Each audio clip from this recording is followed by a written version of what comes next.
Hello. This is a short story called The Open Window.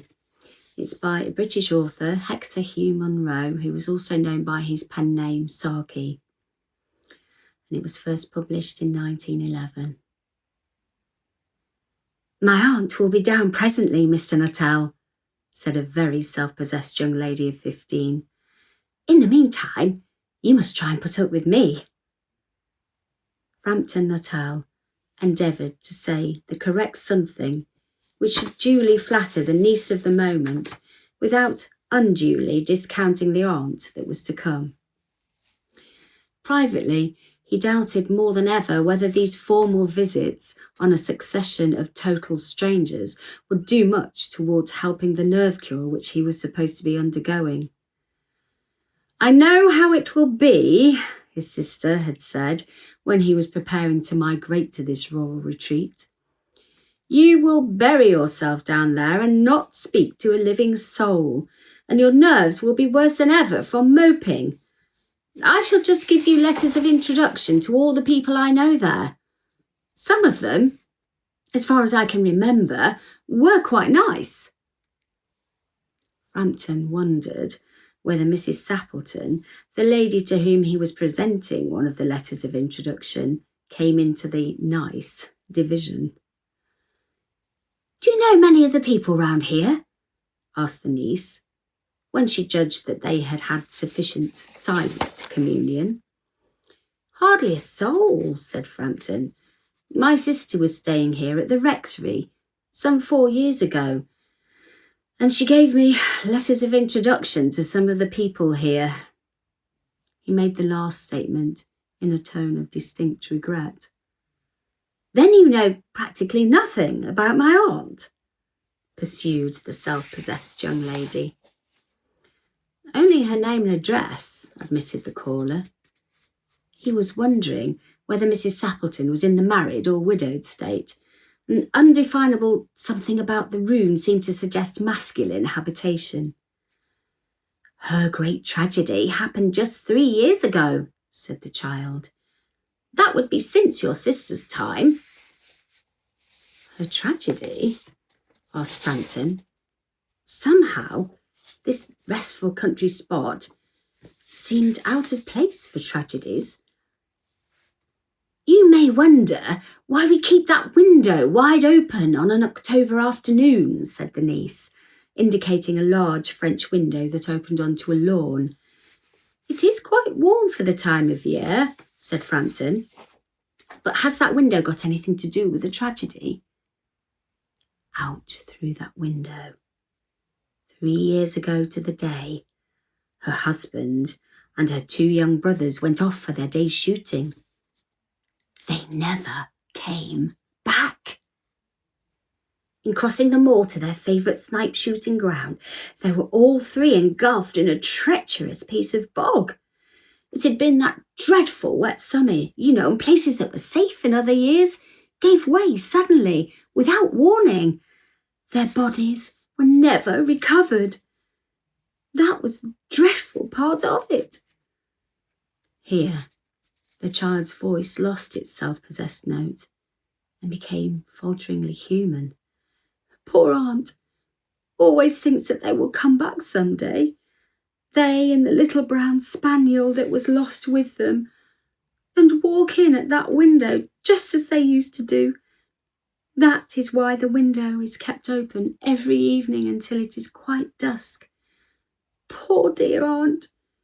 She's often told me how they went out, her husband with his white waterproof coat over his arm, and Ronnie, her younger brother, singing 'Bertie, why do you bound?' as he always did to tease her, because she said it got on her nerves. Do you know, sometimes on still, quiet evenings like this, I almost get a creepy feeling that they will all walk in through that window." She broke off with a little shudder. It was a relief to Frampton when the aunt bustled into the room with a whirl of apologies for being late in making her appearance. "I hope Vera has been amusing you," she said. "She's been very interesting," said Frampton. I hope you don't mind the open window, said Mrs. Sappleton briskly. My husband and brothers will be home directly from shooting, and they always come in this way. They've been out for snipe in the marshes today, so they'll make a fine mess all over my poor carpets. So like you menfolk, isn't it? She rattled on cheerfully about the shooting and the scarcity of birds and the prospects for duck in the winter. To Frampton, it was all purely horrible. He made a desperate, but only partially successful effort to turn the talk onto a less ghastly topic. He was conscious that his hostess was giving him only a fragment of her attention, and her eyes were constantly straying past him towards the open window and the lawn beyond. It was certainly an unfortunate coincidence that he should have paid his visit on this tragic anniversary.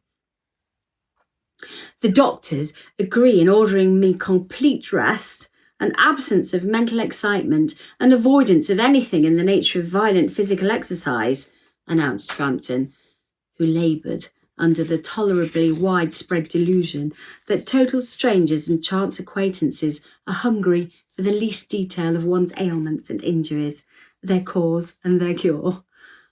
On the matter of diet, they are not so much in agreement, he continued. No, said Mrs. Sappleton, in a voice which only replaced a yawn at the last moment.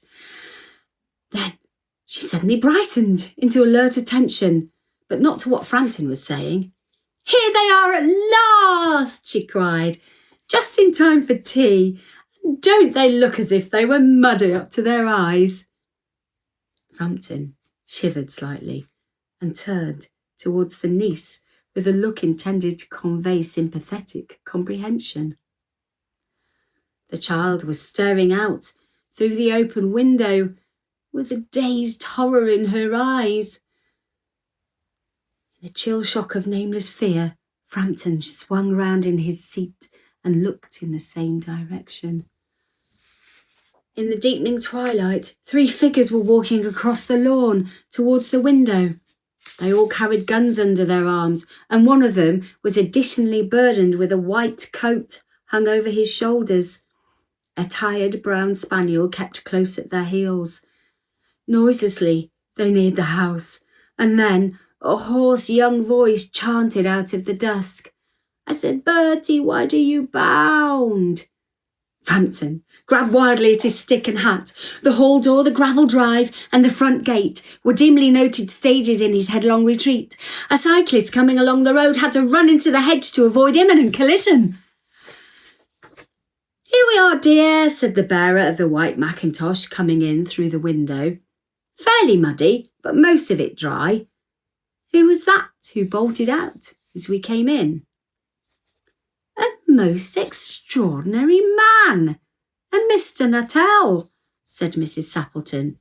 Could only talk about his illnesses and dashed off without a word of goodbye or apology when you arrived. One would think he had seen a ghost. I expect it was the spaniel, said the niece calmly. He told me he had a horror of dogs.